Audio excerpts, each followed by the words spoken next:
Hello, my name is Laura and welcome back to my YouTube channel.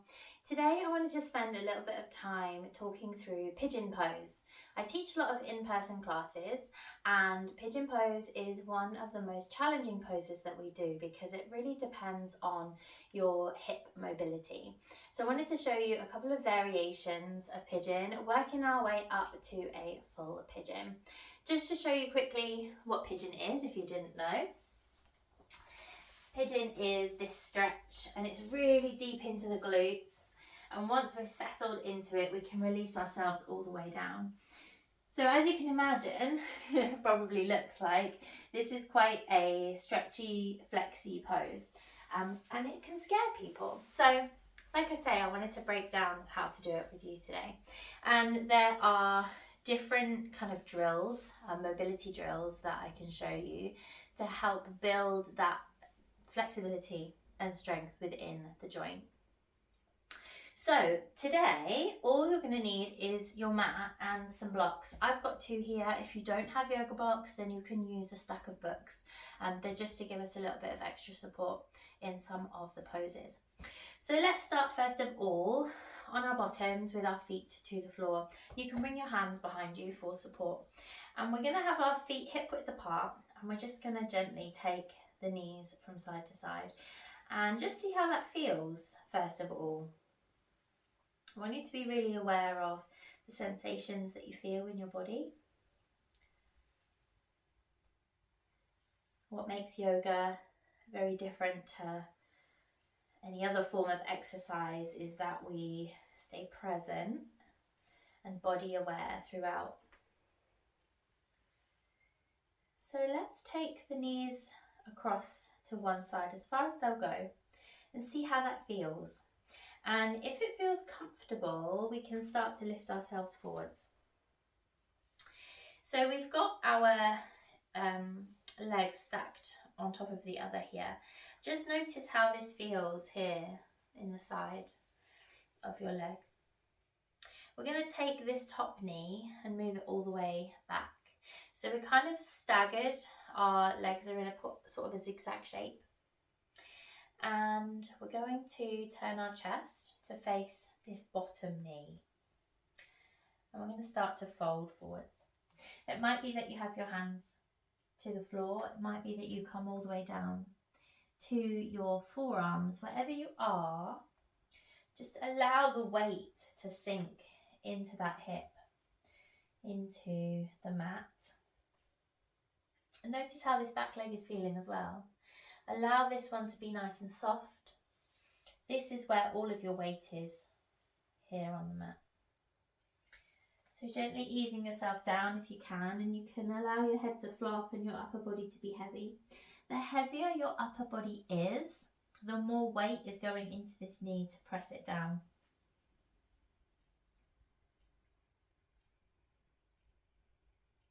Taking stretches like these towards the end of your day.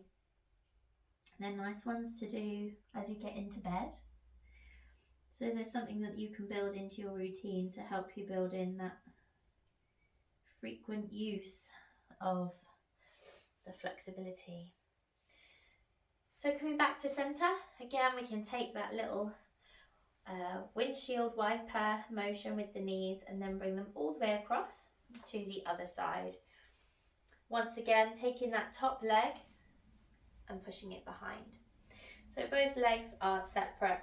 Turn our chest to face this knee and we can start to fold forwards. Now most people have one hip that is looser than the other. For me, this side feels a little tighter today, so I can really feel that sensation just from being up on my hands and having my body weight forwards. So I know that as I gently bring myself down to my forearms, I'm going to feel that sensation intensify. So again, allow your upper body to be heavy, really weighing down the leg, allowing it to press into the mat. Drop the head nice and heavy. And remember, keep this back leg soft and relaxed.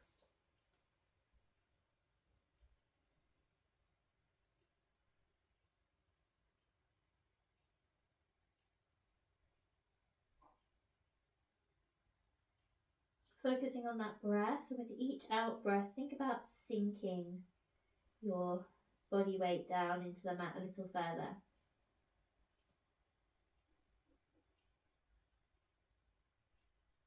And release. The next thing we're going to do is we're going to take our legs out long in front of us.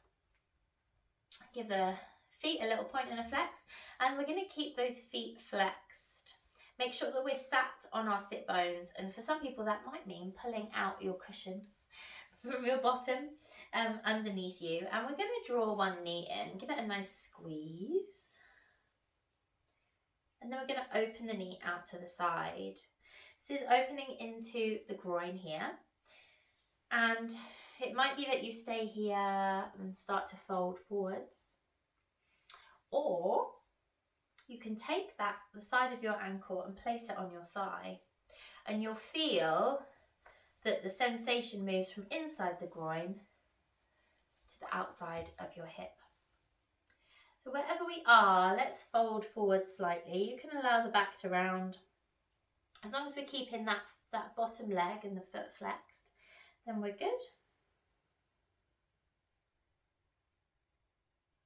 Taking a few breaths, allow this knee to be nice and heavy. Allow the hip to relax and soften.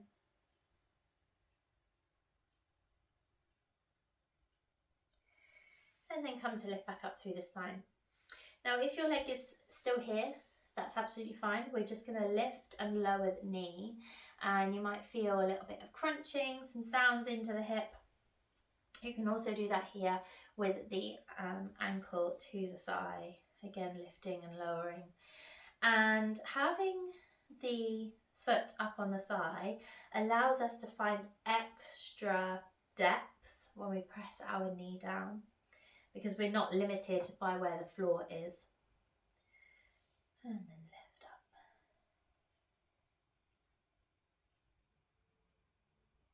That's lovely. Let's change sides. So again, start with nice long legs. Bring one foot in, knee turned out to the side, and lifting nice and tall through the spine, we can start to lower down for a little fold. We don't have to worry about our chest being open or our back being straight. We're literally just allowing our upper body to slump forwards.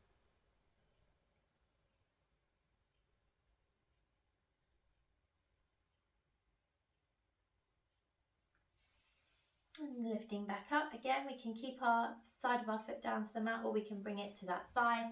Wherever we are, we're going to lift and lower that knee. Just see how that feels.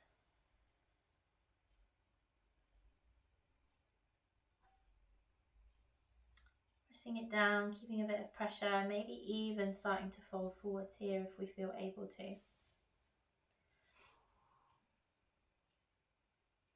And release.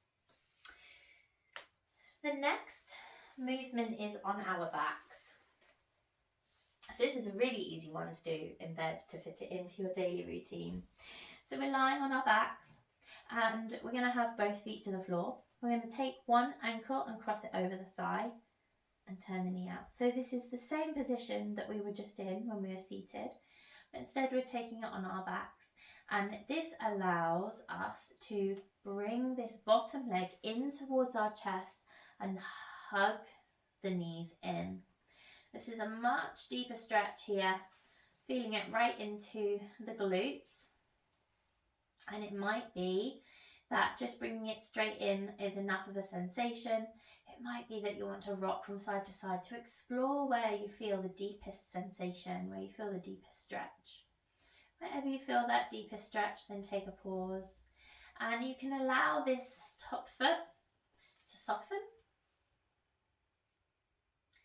Allow the leg to be heavy, and you're really using your arms to pull that bottom leg in.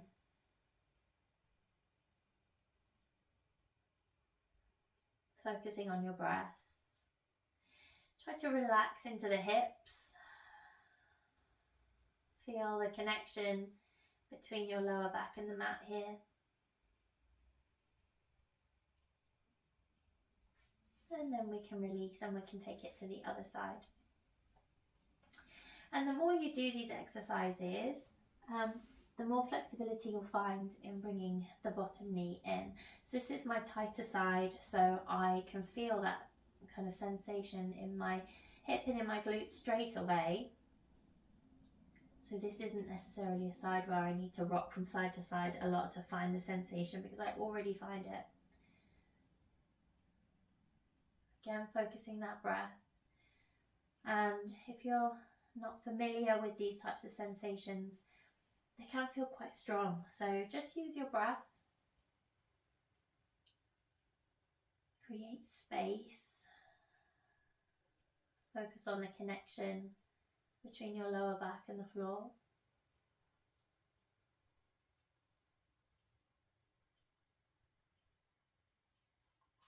And release. Take those feet down to the floor, take the knees from side to side. Notice any sensations you might feel in the tops of the legs into the hips as you bring those knees over side to side. Okay, we're going to start making our way now into a full pigeon. If you feel like the exercises we've done so far are enough for you at this stage, then pause here. You can re-watch this video as many times as you like, and when you get to it, maybe another time when you've put more practice in, you might feel able to then continue with the rest of this video. I don't want you to push yourself. Pigeon is a very flexy move, so if it doesn't feel right for you today, don't push it. Just respect what your body is telling you, and take a break. That's what all of these exercises are here for. They're to help you build up that flexibility to be able to come into full pigeon. So we're going to start coming into a pigeon from a beginner's perspective, and then I'll show you how teachers might introduce pigeon into a flow. Pigeon is one of the moves that I often put in from a down dog or from a three-legged dog, so I'll show you that after this one. So coming into it for the first time as a beginner, we're going to do what we did before, which is feet to the floor. We're sitting up on our bottoms, hand behind us, bringing our knees across to one side and sitting up. We're going to take that top knee and put it behind, turning our chest. Now, this is where you might want to have your blocks handy, to have them either side of you. Now, before we folded forwards, so we're going to do that now, and we're going to bring our elbows, our forearms to our block. This back leg, the aim of our next move is to bring our hips so they're square to the mat. So we're going to do that by extending that back leg, and you're going to want to turn onto your knee. Settling down here, focusing your weight into your blocks and your lower leg. Sometimes, if I show you from the other side, I notice that people stay down on their bottom so that their hips aren't square. You really want to focus on lifting your body weight, driving it down into the center of your mat. All of your weight is in that front leg and your bottom is lifted. I also sometimes see people have their leg square to the mat. We want to make sure that our shin is at a diagonal to get that nice stretch into the glutes. So let's take that to the other side. Starting on your bottom with your feet to the floor, taking the knees across to one side. Take that top leg, tuck it behind you. Turn your chest to face the knee. You've got your blocks. We're going to scoot that leg, back leg, all the way behind us, turning onto the front of our knee and the front of our foot, and making any adjustments you need to be comfortable. Again, making sure I've got that nice diagonal line. You can always take your hand and move your foot to get that angle that we need. And again, relaxing your upper body, sending it down towards the mat.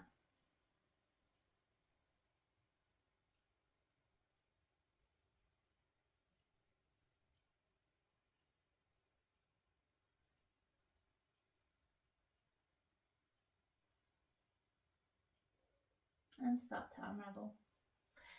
Now let me show you how I would come into it from teaching a flow perspective, because I come into it often from a down dog.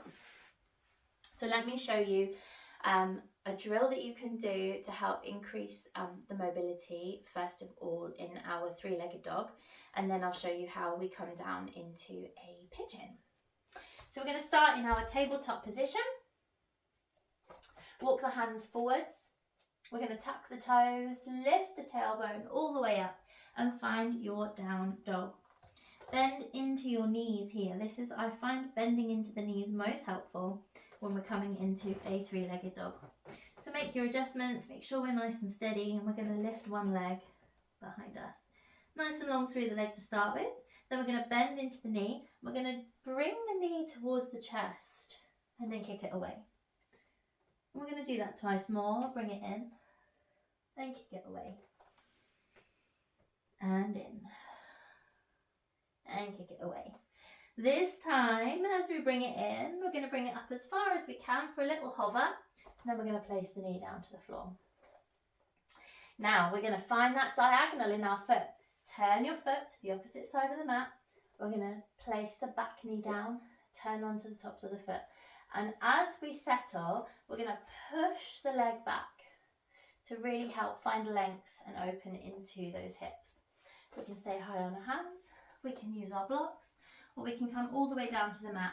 I like to place my hands one on top of the other, place my forehead to the back of my hands, and then my weight is truly forwards and down into the mat. And with each out breath, focus on releasing your chest, releasing tension in the hip, send it all the way downwards into the mat to get a better stretch. As beginners in pigeon pose, we might not want to hold it for too long because this sensation is intense. So let's come back up onto our hands. To come out of this, we're coming back into a three-legged dog. So let's tuck the back toe and lift the knee. Press into the hands as you sweep that leg all the way up and back, coming back into your three-legged dog. And place the foot down. Taking it to the other side, find a nice down dog. Then lift the other leg. Nice and long to begin with, then start to bend into the knee and draw the knee towards the chest. We're going to take 3 of those. Breath in as you kick it away. Breathe out to bring it in. Now on your 4th one, slow with control, hover it to the top of your mat, then place it down. Drop the back knee, untuck the toes, and push yourself back. Find that length, find that opening across the hips. Check in with the diagonal, maybe use your hand to move the foot. And then settle down into your pigeon pose. Again, softening and relaxing. The main kind of focus of where you get the best out of this stretch is to have a soft body. So really all you need to be doing is supporting yourselves in your elbows or your hands if you're up on your hands. The rest of your body can be soft and heavy, and think about sinking further into it with each breath out. Come back to your hands if you're on your forearms. Let's tuck that back toe, lift the knee. Nice and strong, kick the leg all the way back. We're going to bring both feet to the floor, drop to your knees. Walk your hands towards you and sit down on your heels. So, that is all I've got for you today. I hope that this has helped kind of introduce you to pigeon if you're brand new to it, or helped giving you some ideas as to how you can improve your pigeon if it's something that you are struggling with in class. If you enjoy my style of teaching and you're new to this channel, then please check out the other videos. I also have a Patreon available for those of you who would like to sample some of my in-person classes. So they're full 60-minute classes, much longer than here on YouTube. And there's also meditations available there from £3 a month. And don't forget that supporting me for free is very easy to do. Like and comment on this video and subscribe to my channel if you haven't done already. Thank you so much for joining me today, and hopefully I'll see you again soon. Bye.